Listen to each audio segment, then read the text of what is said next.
Hello, everybody, and welcome to Curtis's Podcast Network. I'm the host of the channel. My name is Curtis, the resident Texans fan, and this is this AFC South show 125. We are reacting to Week 11 and all of the goings on, slightly after, maybe a little, Shaq Leonard flavored or something. But we're gonna, if you're a Texans, Titans, Colts, or a Jaguars fan, you've come to the right place. We are in the hunt for 1,000 subscribers. So if you could help us on that journey, we're at 392 at the time of this recording. So any effort helps. Please, please, please hit the notification bell so that anytime we put out new content, you don't miss it. Also, with me as always, Isaiah, who attended the game Sunday, aka Duval's finest, aka Duval's best beard, probably, unless there's like a random fan that's like super popular, like that fireman Fred guy in New York. With us, as always, our resident Colts fan Jeffrey Steckel, aka Big Steck, aka That's what she calls me. To make you feel better. It's all right. Medium. As long as I believe it, it's fine. Hey, they say for every 30 pounds, you gain another inch. So I'm going to lose 60 pounds and be 3 inches. Let's go. Welcome to this AFC South show. That's 2 dick jokes in under 3 minutes. So yeah. We're off to a great start. Hit the like, subscribe button. We got a like goal on this episode. Let's go 35 likes. We didn't get it last time, but that was a preview pod. I need to probably gauge those a little bit better. But 35 on this episode. Let's get it cracking. Starting off, let's talk about the bye week for the Colts and the goings on in Indianapolis. Overall, I'd say the Colts probably lost on the bye week. It's not, and I say that just because Jacksonville and Houston won. That kind of puts us a couple games behind Jacksonville and a game behind Houston. But they said at 5-5. I think we said the ceiling was like 7 games, 6 or 7 games at the beginning. So they're doing pretty good. I mean, especially with Minshew at quarterback, I think they're in a pretty good place, showing definite signs of improvement. Unfortunately, I feel like the writing was on the wall. I just think it kind of happened sooner than we thought. Shaq was released today. I'm not really surprised about the move. Darius now. I mean, not legally can you call him Darius, but like I think we can just call him Darius now. He's not a Colt. No, let's just say the maniac. No. Yeah, but yeah, he was only playing like half. I want to say half, maybe a little more of the snaps, but he was just being outplayed by basically every linebacker that we have on the roster. Against New England was kind of a disaster for him. Like he was a liability in coverage, and he blew a couple of tackles that, any other linebacker probably makes. So it was, I think the writing was there. He was upset about his playing time, so I kind of feel like this might have been. It was definitely a money thing for the Colts, but also, where he can. I mean, I don't think anyone's going to claim him on waivers, and take over the contract. So I feel like this kind of gives him an opportunity to go to a team that would need, I guess, immediate help at linebacker, maybe get a chip for him. But so I think it was kind of like a mutually beneficial thing. But we're so deep at linebacker, like they looked better honestly when he wasn't on the field this year. So I hope he bounces back. I hope he keeps healing and gets better. He was a great player. But yeah, unfortunately he's gone. And the other news that I read, I was really looking forward to Jelani Woods coming back, and apparently he pulled his other hamstring, so he might not play at all this year. So that really sucks. Like, it's been a really brutal year for him. He was expected to be kind of a key piece to the offense, and he just couldn't get healthy and can't get on the field. So hopefully for 24. Yeah. Other than that, I think everyone's getting healthy. I know Josh Downs was kind of nursing a knee injury. He was pretty limited. I think he only had 3 or 4 targets against New England. But I think for the most part, the Colts have gotten pretty healthy over the bye, and they're pretty healthy going into it. So, Yeah. Okay. Not a whole lot else to report on. Got the Bucks next. Yeah. Okay. The All right. The Bucks. Okay. Well, then we don't have a Titans fan this evening. Our resident guy, our resident Titans guy, Blake, I guess passed out a little early. So I'm going to fill in for him a little bit here. It's more of the same for the Titans this week. The offensive line was not able to do much of anything. The touchdowns were late and infrequent. It was the first time they've actually scored a touchdown in, I think at halftime it had been 8 quarters. So, yeah, rough. So it's been a while. The Titans' offense is struggling mightily. It's not just the offensive line, although everything can pretty much stem from that. The defense is not living up to its billing in the preseason, be that because of injury or players not stepping up and leading. The front line for the Titans, Jeff Simmons is still doing Jeff Simmons things, but they're just not hitting like they were. Blake predicted that the Jags would win 24-10.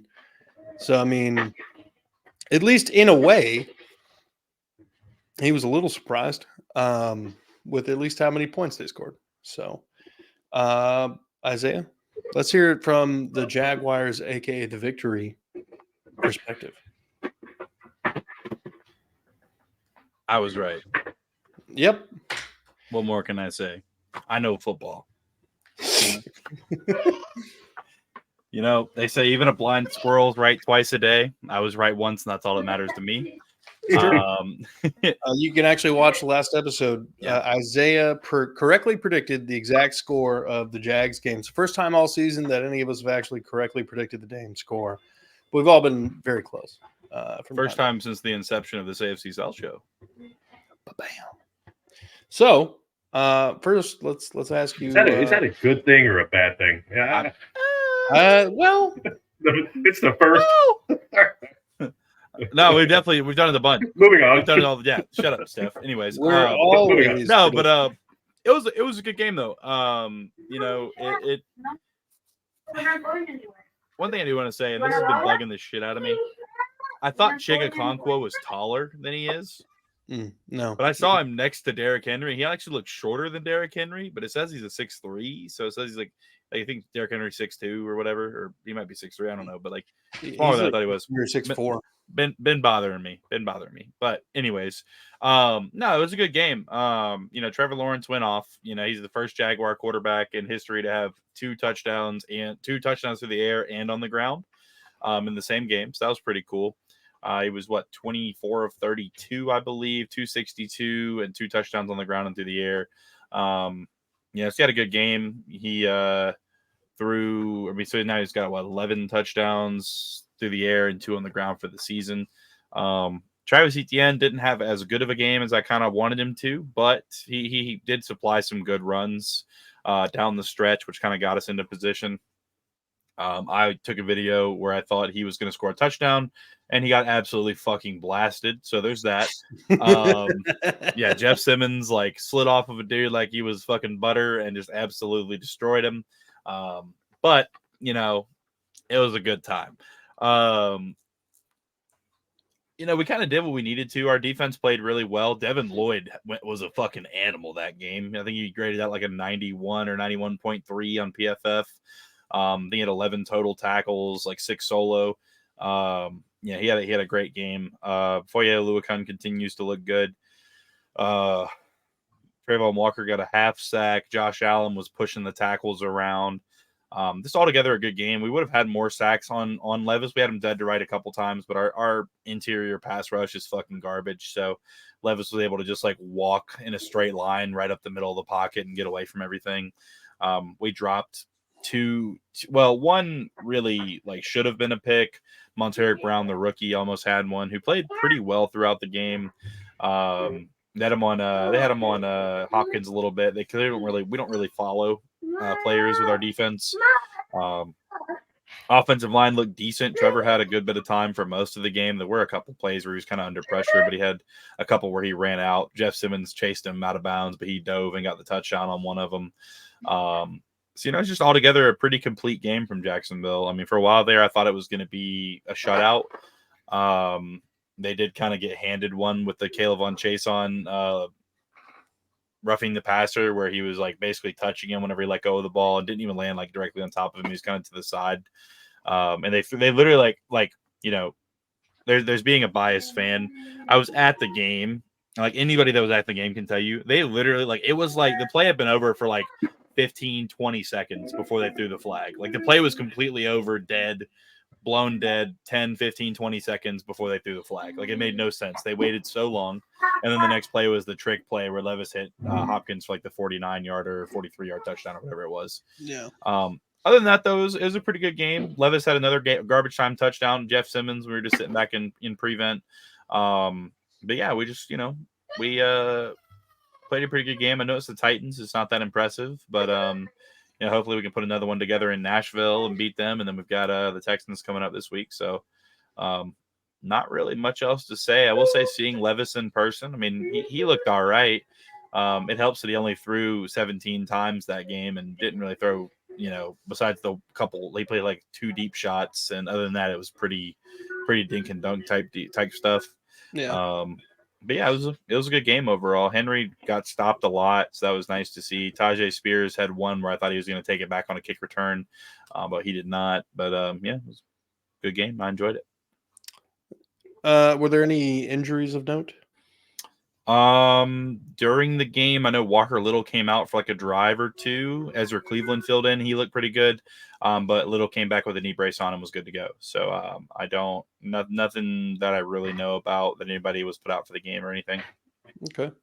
The Titans right tackle Chris Hubbard suffered some sort of injury. I can't remember what it was at this point, but he is out for the rest of the year. Am I also the only one who's noticing in Titans games that Mike Vrabel's face is just very generally dejected from the beginning of the game? Like, man is like, he's got his bag packed. He's just waiting on Robert Kraft to call. I think that's what's happening. But I think the people in Nashville don't think it's going to happen based on what I'm hearing on the local radio. I mean, a lot of fans want him gone and are holding him accountable for everything. But I mean, they also thought the Titans were going to be good this year, so you really can't hold anything the Titans fans say, and with any salt. That's true. Which, by the way, first time in a long time, since the Titans are bad, there was like no Titans fans at the game. I'm talking like under there might have been under 100 Titans fans at this game. Oh damn. There was like none. There was like 3 guys. There was like a guy and his wife and kids behind us a couple rows. And like outside of that, it was all Jaguars jerseys everywhere. Like it was very surprising how many Jaguars fans were there. Like, because normally we have a decent bit of away crowd, but yeah, Tennessee did not travel well for this game. Yeah. Well, the Titans fans are very fair weather. They're the same way with the Vols, and there's just no hope for Vanderbilt, so they just don't really talk about them. But the Titans fans are, abandon all ships, fire Mike Vrabel.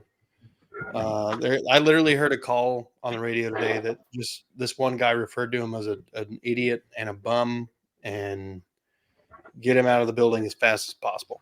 So, New England, make the call. I'm sure the Titans would take a first-round draft pick. Yeah, one of the, if not the best coach in their history, and he's a bum. Yeah. All right, well, let's get into the final game on the docket here. The Texans win against the Cardinals. Our predictions were thus. I said 27-20. Houston. Jeff had the Cardinals winning 17-14. Isaiah said Houston 28-10. Blake just said the Cardinals. And Alex said 21-10, Houston. Final score was 21-16. So, I mean, we were, in the ballpark. Jeff's score was a little closer if we're going by Price is Right rules. Well, actually, I guess technically I'd have to give it to Alex because he actually had somebody scoring, or the Texans scoring 21 points. So, shouts to Alex and chaotically intolerant. They have Oilers jerseys on sale right now. Nice. I really want a Henry one. So, here's the fun part about this game. None of it. The Texans offense showed up in the first half, and then all of a sudden, everybody and their mother figured out how to stop the Texans defense or stop the Texans offense, and Stroud really didn't have a lot of answers for it. I mean, he was still able to move the ball effectively at times, but that second half kind of showed a little bit of the Panthers game where they go out there and not be able to make certain plays when they needed to.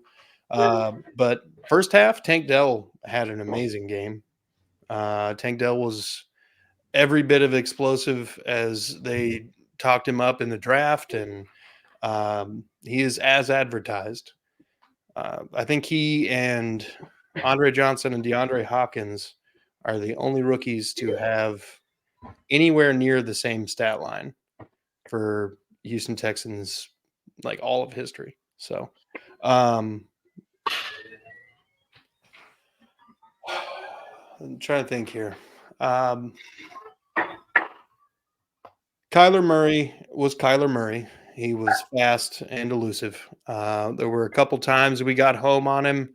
There were a couple good run stops, but for the most part, they were able to run the ball effectively and move the ball down the field and get into scoring position frequently. And that's why this game was so close at any point. The Cardinals figured out ways to dink and dunk and then take shots. And Derek Stingley came up with a pick on one of them. But beyond that, I mean, their first touchdown of the game was a deep shot to I think it was Mark. Oh, was it Rondale Moore? Yeah. Rondale Moore, and then they hit one with Dortch later on, who had a great game and was definitely not expecting Dortch to be the guy who was like the most yards for them. But Stingley's having some issues. He's not looking super clean right now. You could kind of feel the lack of Denzel Perryman being there due to the suspension he got. An interception, though, didn't he? Denzel Perryman? No, Stingley. He did. He had an interception deep in. I want to say it was in the second half. But beyond the interception, I mean, it wasn't like he was credited with the Dortch touchdown as well. Gotcha. So, rightly or wrongly, but regardless, the Texans defense put together probably its best game all season, allowing an offense that has now found some legs in what is essentially a useless season for the Cardinals. All about draft picks and building for the future. And Kyler Murray kind of auditioning to see if the Cardinals are really going to stay with the investment. And he had a pretty solid game all told. It just, at times, the defensive line was just not showing up, and it really kind of showed in the scoreboard. I think we put up all 21 of our points in the first half and then didn't score again. So shouts to the defense for maintaining the lead. There were several opportunities for the Cardinals to score and take the lead but they didn't waver. It's also the first time in CJ Stroud's career that he's thrown for more than one interception in a game, and he threw it 3 interceptions this time. One was a doink right off of somebody's hands, and I've always hated that gets credited to quarterbacks. But a couple of them were just overthrows, or the other 2 were just overthrows, and that's on him for just not hitting the target quite like he's supposed to. So, do you guys have any comments on that game? Yeah, I don't know why Arizona didn't run it more. I mean, they probably win if they did. Kyler Murray passing 30 times. There was no reason for it. No. Yeah, I mean, despite, CJ Stroud, I mean, I don't know if it was his worst game. Like, I think there was one in there where we kind of had a dud. I think it was Carolina. But, 3 picks isn't a great game. And, the defense was still able to do what it did. Kind of held.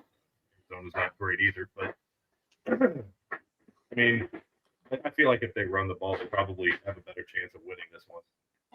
I guess the Texans kind of forced them out of that plan. And, they won despite the 3 picks. So Yeah. I think that's just more of a test. I'm happy with Steichen or whatever, but this is also why I wanted D'Amico Ryans. Yeah. Like the dude's a phenomenal. He was a phenomenal player. He's a great coach. Like and you could tell that the team's bought into him. Yeah. When you look at a team that hasn't, Carolina, you see what happens. So, yeah.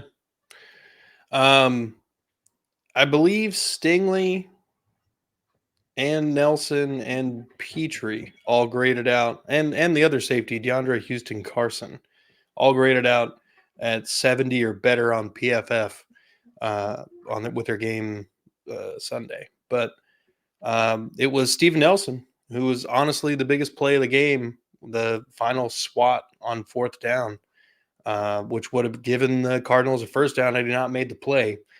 And so hats off to Steven Nelson for that one. I'm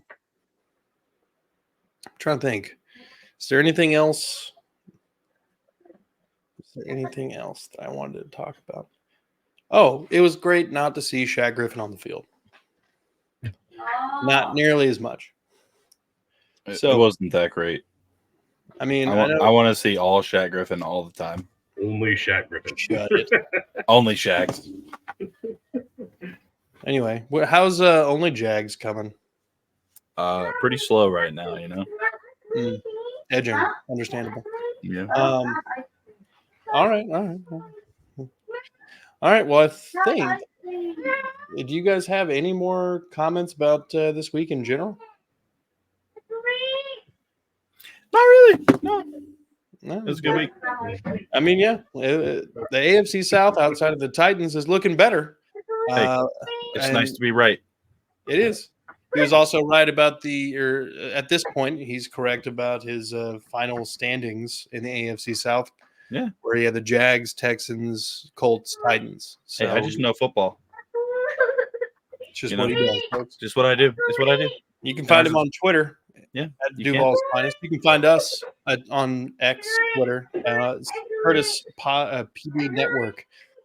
And then Jeff, you can just find him at onlyjeff.com. And only Jeff. Yeah. So go ahead, hit the like, subscribe button. We got a 35 like goal on this episode. We also are trying to hit 1,000 subscribers. We're at 392 at the time of this recording. Hit the notification bell so you don't miss any new content. And most of all, be good people. Do it. It's never the Texans. It was never the